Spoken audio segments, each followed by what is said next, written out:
Hello friends, welcome to our channel. Friends, आज आपण पाहणार आहोत एकत्र कुटुंबाच्या कर्त्याला मीन्स जो कर्ता पुरुष असतो प्रत्येक कुटुंबामध्ये, त्या कर्त्याला एकत्र कुटुंबाची मिळकत जी प्रॉपर्टी असते ती विकता येते काय, याबद्दल आपण माहिती पाहणार आहोत. फ्रेंड्स, व्हिडिओ पूर्ण बघा, लाईक कमेंट शेअर करा आणि सबस्क्राईब करायला अजिबात विसरू नका. तर चला पाहूया आपण काय माहिती आहे. तर एकत्र कुटुंबाच्या कर्त्या पुरुषाला एकत्र कुटुंबाच्या मिळकतीच्या फायद्यासाठी किंवा एकत्र कुटुंबाच्या गरजेसाठी एकत्र कुटुंबाची मिळकत म्हणजेच प्रॉपर्टी विकण्याचा सशर्त अधिकार आहे. आता तो अधिकार कोणता?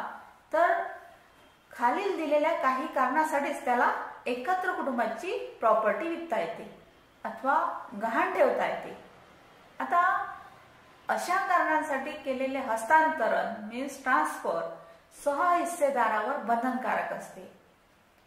आता कोणत्या कंडिशन्स आहे, कोणत्या कंडिशनमध्ये तो कर्ता पुरुष प्रॉपर्टी विकू शकतो किंवा गहाण ठेवू शकतो, त्या कंडिशन्स आपण पाहूया.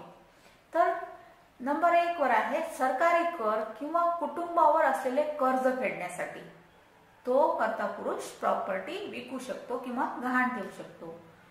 नंबर 2 सहहिस्सेदार किंवा कुटुंबियांच्या पोटपाण्यासाठी किंवा आजारपणासाठी. जर कुटुंबातील कोणी व्यक्ती आजारी आहे, मोठा आजार झालेला आहे आणि त्या आजारासाठी खूप पैसे लागतात, तर अशा ही रक्कम आपल्याला मिळवण्यासाठी सहकुटुंबातली जी प्रॉपर्टी आहे ती विकू शकतो किंवा गहाण ठेवू शकतो. नेक्स्ट आहे हक्कदार किंवा सहहिस्सेदाराच्या किंवा त्यांच्या मुलीच्या लग्नाच्या खर्चासाठी. आता एकत्र कुटुंब आहे आणि एकत्र कुटुंब प्रॉपर्टी सुद्धा एकत्रितच आहे. तर अशा वेळेस मुलीचं लग्न आहे, भावाच्या मुलीचं लग्न आहे आणि ते लग्न करणं आवश्यक आहे, तर अशा खर्चासाठी सुद्धा प्रॉपर्टी विकू शकतो. आता जरुरीचे कौटुंबिक अंत्यविधी, संस्कार, श्राद्ध किंवा कौटुंबिक समारंभ खर्चासाठी, तर या समारंभासाठी सुद्धा एकत्रित कुटुंबातील प्रॉपर्टी गहाण ठेवू शकतात किंवा विकू शकतात. तसंच एकत्र कुटुंबासाठी मालमत्ता मिळविण्यासाठी किंवा ते टिकविण्यासाठी होणारा खर्च भागविण्यासाठी, म्हणजे समजा एकत्र कुटुंबाची प्रॉपर्टी आहे आणि आपल्याला त्याच प्रॉपर्टीच्या पैशातून दुसरी प्रॉपर्टी घ्यायची आहे किंवा ती टिकवून ठेवण्यासाठी जो काही खर्च येतो ते सर्व भागविण्यासाठी ती प्रॉपर्टी आपण जो कर्ता पुरुष आहे तो गहाण ठेवू शकतो किंवा विकू शकतो. तर नेक्स्ट कंडिशन आहे एकत्र कुटुंबाच्या कर्त्यावर किंवा कुटुंबातील इतर सभासदांवर गंभीर फौजदारी गुन्हा, कोणाच्याही नावावर गंभीर फौजदारी गुन्हा असेल तर त्याच्या संरक्षणासाठी जो काही खर्च येईल कोर्टाचा, तो खर्च भागविण्यासाठी कुटुंब प्रमुख एकत्रित प्रॉपर्टी विकू शकतो किंवा गहाण ठेवू शकतो. नेक्स्ट कंडिशन आहे एकत्र कुटुंबाच्या व्यवसायासाठी, कोणताही व्यवसाय असेल एकत्र कुटुंबाकडून चालवला जात आहे तो व्यवसाय, त्या व्यवसायासाठी काढलेल्या कर्जाची परतफेड करण्यासाठी कुटुंब प्रमुख हा एकत्र कुटुंबाची जी प्रॉपर्टी आहे ती विकू शकतो किंवा गहाण ठेवू शकतो. तसेच एकत्र कुटुंबाच्या इतर जरुरीच्या कारणांसाठी सुद्धा तो कुटुंब प्रमुख प्रॉपर्टी विकू शकतो किंवा गहाण ठेवू शकतो. आता काही कायदेशीर गरजांसाठी संपूर्ण मिळकत विकण्याचा अधिकार फक्त एकत्र कुटुंबाचा कर्ता आणि वडील यांनाच आहे. आता निव्वळ खरेदी खतात लिहिले आहे म्हणजे ती कुटुंबाची कायदेशीर गरज होती असे कायदा समजत नाही. तसेच खरेदीदाराने विक्री कामी एकत्र कुटुंबाची खरोखरची गरज काय आहे याची खातरजमा करणे आवश्यक ठरते. म्हणजे खरोखरच गरज होती का हे पाहणे आवश्यक आहे. तसेच बेकायदेशीर विक्रीबाबत कुटुंबाच्या कोणत्याही सदस्यास कोर्टातून मनाई हुकूम लावता येतो.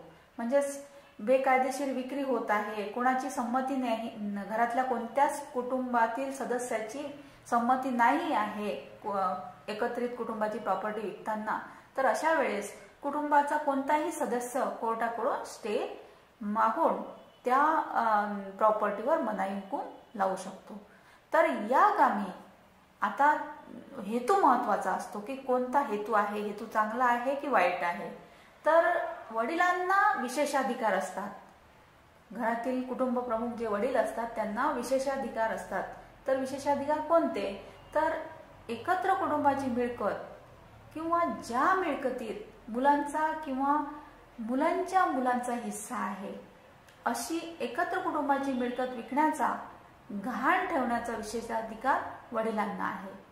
आता पूर्वीचे नैतिक व कायदेशीर कारणासाठी घेतलेले कर्ज, ते कर्ज फेडण्यासाठीही अशी मिळकत विकण्याचा, गहाण ठेवण्याचा विशेषाधिकार वडिलांना आहे। आणि वडिलांनी किंवा एकत्र कुटुंबाच्या कर्त्याने, कुटुंब प्रमुखाने केलेले हस्तांतरण रद्द करणे, म्हणजेच जे काही ट्रान्सफर ऑफ प्रॉपर्टी ऍक्ट नुसार कर्त्याने जी काही प्रॉपर्टी ट्रान्सफर केलेली आहे ती रद्द करण्यासाठी काय प्रोव्हिजन आहे ते पाहूया आपण। तर खरेदीच्या तारखेपासून 12 वर्षापर्यंत किंवा मायनर जर असेल तर संज्ञान झाल्यानंतर 3 वर्षापर्यंत दावा लावता येतो। असा निवाडा अलाहाबाद उच्च न्यायालयाने दिलेला आहे। मात्र विक्री हस्तांतरण बेकायदेशीर असा ठराव मागण्यासाठी खरेदीदाराने मालमत्तेचा कब्जा घेतला असेल किंवा त्या प्रॉपर्टीवर पोझेशन घेतला असेल तर लिमिटेशन ऍक्ट 1963 सेक्शन 113 नुसार 3 वर्षाची मुदत आहे, लिमिटेशन 3 इयर्स आहे। आता या दावा लावण्याचा हक्क ज्या तारखेस सुरू होतो तेव्हापासून 3 वर्षाची मुदत आहे।